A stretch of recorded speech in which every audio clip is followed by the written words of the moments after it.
Dear Patriots, before the news starts, please subscribe to our patriotic channel by clicking the subscribe button. Give us a thumbs up to this video.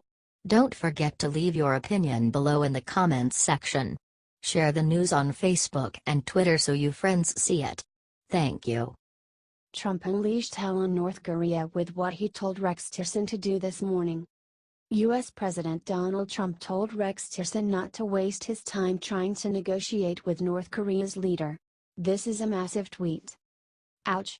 The Secretary of State issued a report that the United States was now communicating with North Korea about its nuclear missile programs. Mr. Tillerson then said that Pyongyang has shown interest in talking, according to SMH. The first time I would have the opportunity to sit with the North Koreans, it would be to say, what do you want to talk about, because we haven't even got that far yet, Tillerson told reporters in Beijing on Saturday. Our president is right about North Korea. It doesn't seem like they are willing to work with us at all. Share this to send a warning to North Korea from our president and our millions of citizens. Signed, We the People.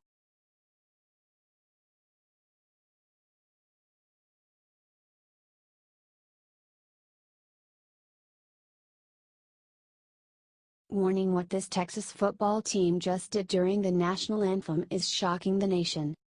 This Texas high school football team just took a note from the NFL and decided to kneel for the national anthem. This is what these ingrates in the NFL have caused. According to Sports Day, there are several signs of protests in the Bay Area. Players from Spruce knelt in the end zone at Seagoville's James Ray Henry Stadium. The kids decided they would kneel during the anthem early in the week. It was their decision, Spruce coach Carl Richardson said. We talked about it all week, and the coaches, managers and trainers stood during the anthem. This shouldn't be happening. Why are high schoolers following the lead of Colin Kaepernick? That guy Cap is clueless to the damage that he has inflicted on this country's culture. Share this if you want athletes to start appreciating the American flag. This has got to end. God bless our country and all the people that have died protecting it. Share this if you would pull your kid off the field if you saw behavior like this.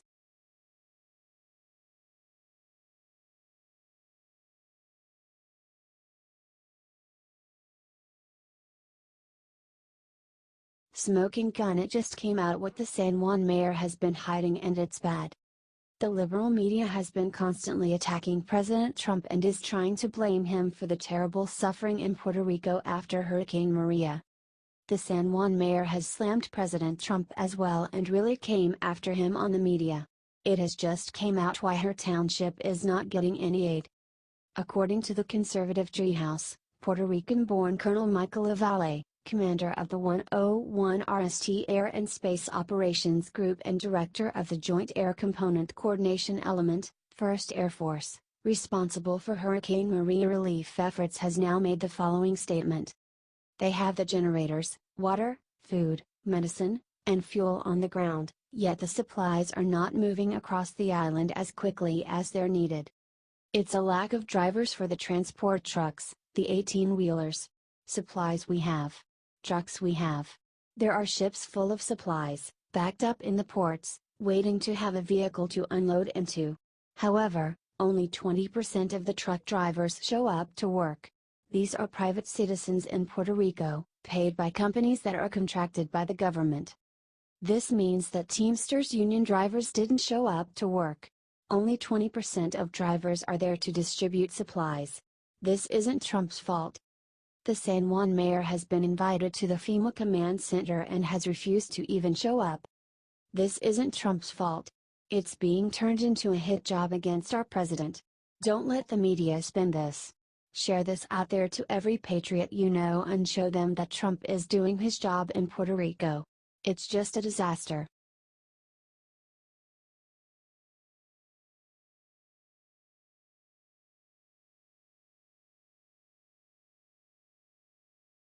What the Puerto Rico mayor wore before attacking Trump will ruin her. See before deleted. The mainstream media has been in overdrive. We need to shut them down. Gabby Orangey Yellow made a good point on Twitter today when she pointed out this one huge fact about the Puerto Rican mayor that everyone keeps talking about. This is a very good point. This Democratic mayor just wants attention and doesn't seem to really care about her own people.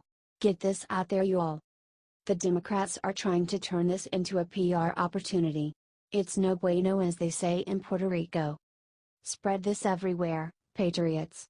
The media doesn't want to get the truth out about what's happening in Puerto Rico. They are busy trying to turn into the Katrina of Trump. Get this out there, patriots. We cannot let them set the narrative. Everyone have a wonderful Saturday and keep fighting to make America Puerto Rico great again.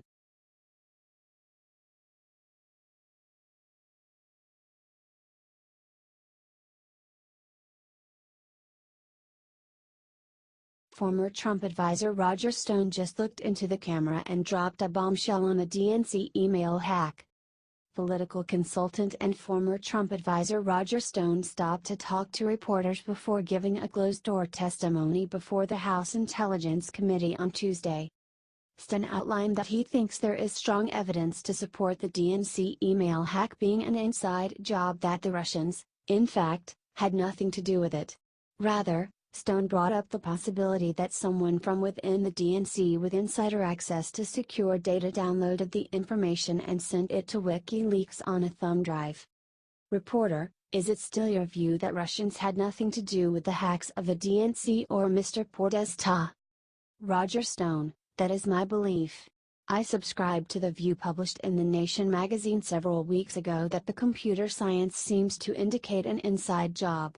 So, I don't know whether the DNC was hacked at all. I don't know that it was hacked by Russians.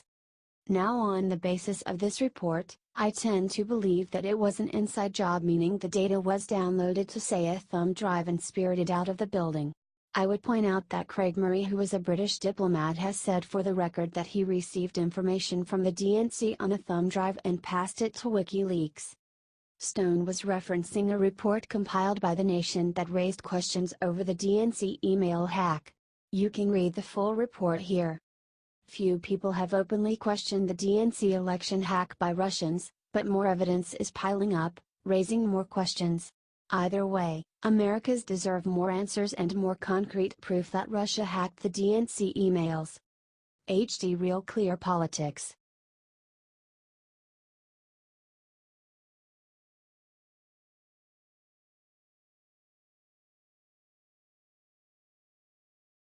Puerto Rican cop just called radio station to leak something that'll destroy San Juan mayor. This story is breaking across the news desk. A very emotional female police officer from Puerto Rico's police department in Guaynabo called into a U.S. Spanish radio station to give people the real scoop about what is happening in Puerto Rico. The call was recorded on September 28. It shows the corruption within the Puerto Rican government and the municipal authority of San Juan especially.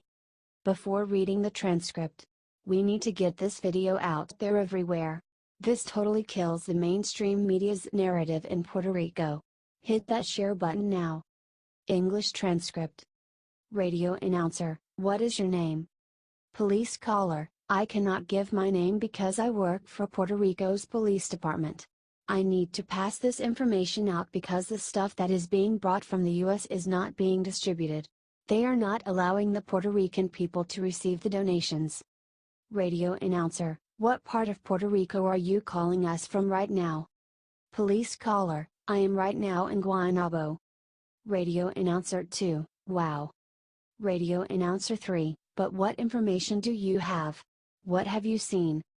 Police caller: the mayor, Carmen Yulín, is not allowing anyone to distribute. We need. What Puerto Ricans need is that the U.S. Armed Forces come in and distribute the aid. And that they stop the governor, Rosello, and the mayor, Yulín, on doing what they are doing. It's an abuse. It looks like communism, in our own island. Sobbing. Sobbing continues, inaudible translation due to cries.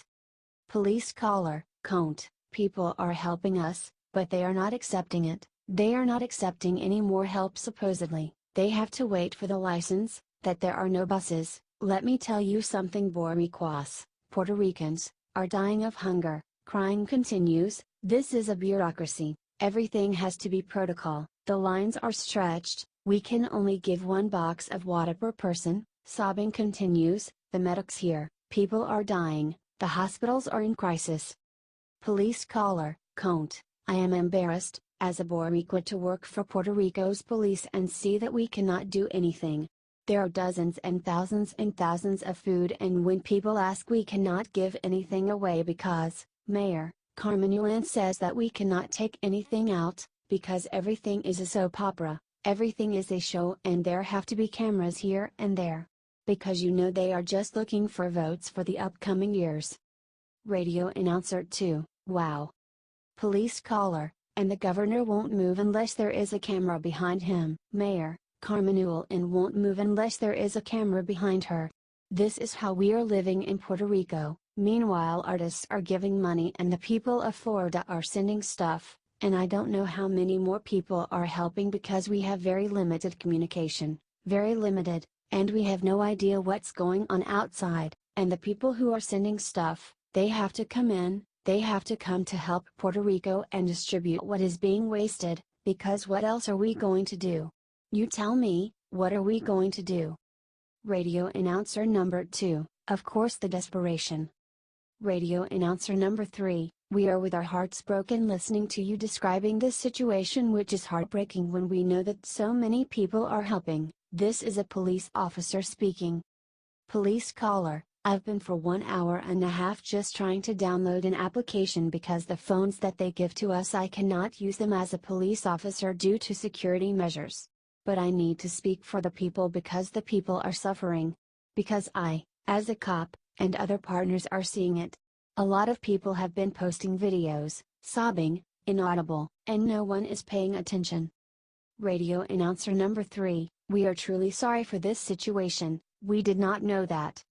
Police caller, if Cuba and Venezuela want to help, and we are grateful for that, and that the government denies their help, the government denies Cuba's help, that they reject Venezuela's help, look, for God's sake. Tell me, how is that possible? We need help. Radio announcer number 3, we are going to send this message out so that it gets to where it needs to get to. Police caller, we want the US to come in, that the strongest forces come in and take the governor out. He is not doing anything, he is just going around and around, and everyone is like, oh, look how nice, the governor, he is going in the mud, he is going in the water, and where is it? Pardon the expression, where is the food? Police caller, Conte, look, grab the food, grab the sausage can and take it to the families. Stop the show. The governor is just doing a show, is all a show. There are many mayors that are suffering because they cannot do anything for their people. Radio announcer number 2, what are they doing with the food? Is it being kept in storage because they are not allowing to give it out? Police caller, they are not doing anything, and they tell the harbors, ports, that they cannot bring stuff anymore. If the US government doesn't get involved, they will finish us. We are going to end up worse than Cuba, Africa, or worse than Haiti. We are living in an era that you don't want to see, people are desperate. The gasoline, people are already killing each other. Not to rob you, they are doing it so they can be the firsts to get food and take it to their families. Police caller, Conte, do you know what it is when a woman approaches me and tells me I don't have any more? I don't know what else to give my kids because I don't have any more. Water and crackers.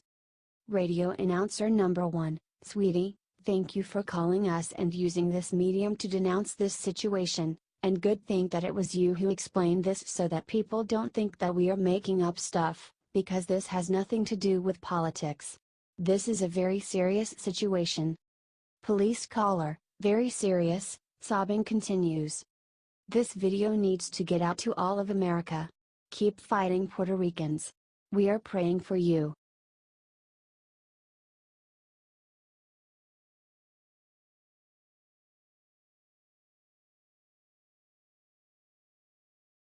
Will and Disgrace. How new Will and Grace episode attacked Trump has people throwing up. NBC's newest revival aired this Thursday and is already getting slammed for attacking our president Donald J. Trump. In the very first episode, the show's character Grace got a job redesigning the interior of the Oval Office. Look at the low blow that they aimed at Trump in their first return to comedy in 11 years. The cast also called the First Lady a hostage and called Midwesterners people who didn't eat vegetables, and made a dozen references to the 2016 election. The main premise of the episode is that they are fixing up the Oval Office because Trump called it a real dump. Then, to add insult to injury, the cast left a Make American Gay Again hat on the corner. Conservatives are getting fed up with this constant bashing of our president. Can we just have a show without politics? Disappointed nothing is entertaining anymore. Won't watch again, wrote one Twitter user. The Hollywood Reporter has a published list of all the times that the show ripped Trump. The show did well in the ratings, too. There were 10.2 million people that tuned in. Hollywood still hasn't realized that shows like this do nothing but help Donald Trump, Amelia Hamilton from the Media Research Center wrote. When will Hollywood learn that they're basically running his re-election campaign by doing this? Share this if you are tired of Hollywood celebrities telling us how to feel about politics. They aren't that smart. We don't have to listen to them.